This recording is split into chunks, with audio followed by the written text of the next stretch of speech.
the backwards person, or resentment of the past.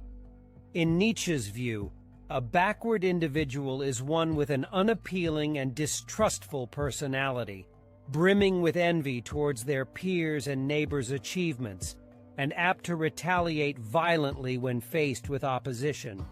Such personalities are believed to be remnants of a bygone era where raw physical power was a necessity, and primitive and brutal behaviors were advantageous for survival.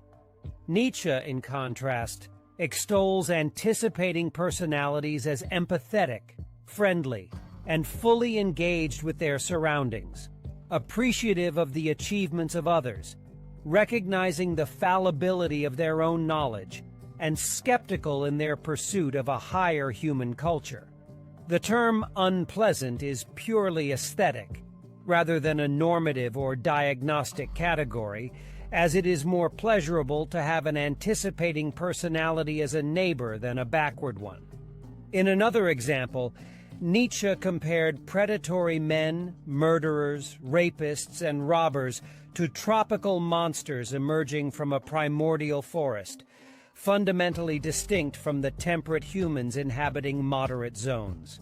This distinction underscores his conviction that environmental factors shape human behavior, and that some behaviors are artifacts of primitive adaptive mechanisms.